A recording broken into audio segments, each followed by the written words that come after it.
किनारे जब बंसी बजाओगी तो तुम्हारा कन्हैया तुम्हारे पास में खड़ा दिखाई पड़ेगा। ये बंसी की बड़ी दिव्य कथा नहीं हो पाई, आगे चर्चा करेंगे आगे की कथा में। और इसके बाद भी लाइन पे खड़े हमारे प्रिय शिष्य रमेश, क्या नाम, रमेश गुप्ता, क्या नाम,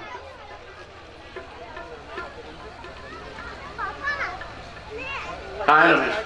हाँ ठीक है, रमेश गुप्ता नाम ना। हाँ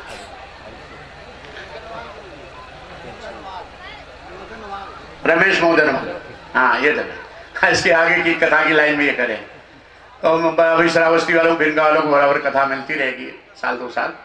हमारा आशीर्वाद है, तुम लोग सब समाज नौजवान बने रहो, बूढ़े कोई नहीं होना, 70 साल 80 साल में भी खूब स्वस्थ रहो और ये भगवान का भजन कीर्तन करते रहो।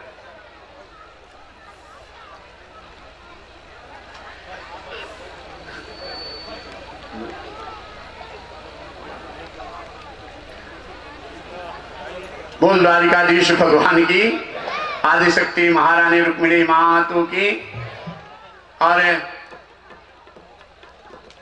1 किलो चावल कहीं से मिला था, एक पाव चावल भिगा देती थी सुशीला, सुदामा जी की पत्नी। बच्चे रोने लगते थे भूख के मारे तो चावल पीस करके, चावल का पानी दूध के कलर का होता है, ये बच्चों को बैठाओ, बैठो बाद में करना।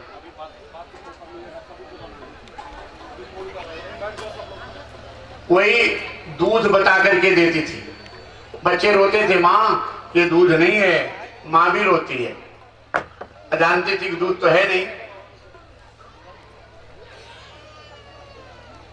तो कहां से दूं, लाला पी लो, तो भूख के मारे छटपटाते रहते थे, चावल का पानी पी के सो जाते थे। चौथे दिन रात को 10 बजे वो भी नहीं था, रोने लगे, तब सुशीला ने कहा पंडित जी, सुदामा उठ के बैठ गए, आप तो कहते हैं द्वारिकाधीश हमारे मित्र हैं, दीन बंधु हैं, आप जैसे रहे वैसे मैं रही,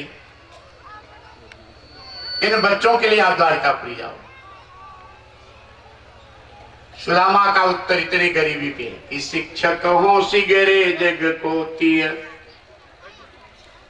शिक्षक हो सिगरे जग को तीय, ताकहूं तू अब देती है शिक्षा, जे तप कै पर लोक संवारत, संपत्ति कै तिन के नहीं इच्छा, मेरे ही ये प्रभु के पद पंकज 12,000 ले कोई परीक्षा, और न को धन चाहिए बावरी, संतन को धन केवल भिक्षा।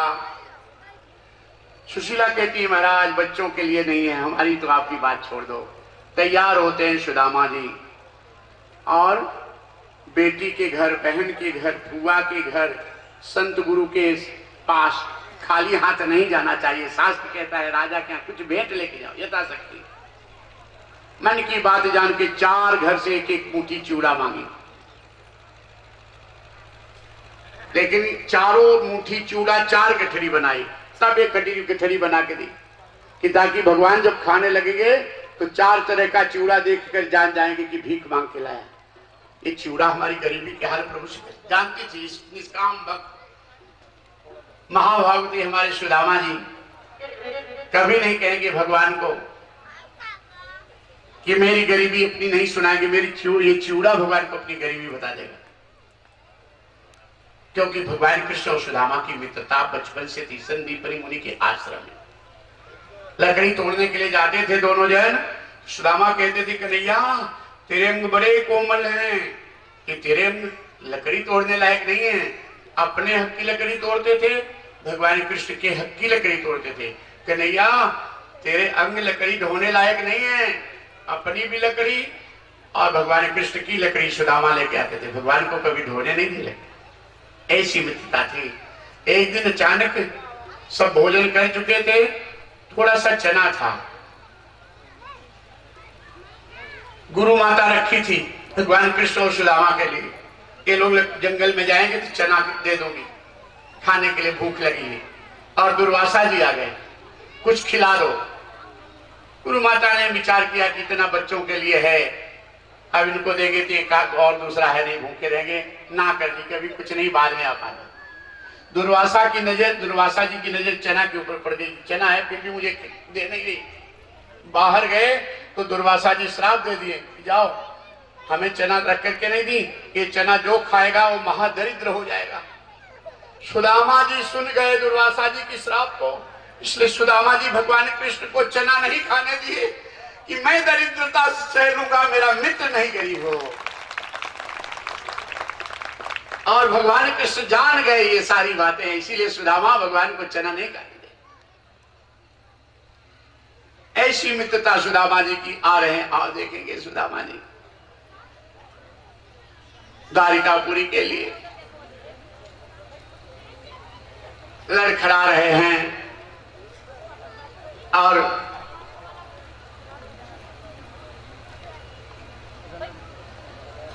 दो किलोमीटर जाते जाते गिर जाते हैं। भगवान कृष्ण बैलगाड़ी बन जाते हैं, बैल बन जाते हैं, बैलगाड़ी हाँकने वाला बन जाते हैं और सुदामा को अपने वाक्य वचनों से लेकर के पंडित जी प्रणाम प्रणाम प्रणाम। कहाँ जा रहे? द्वारिकापुरी जा रहा हूं।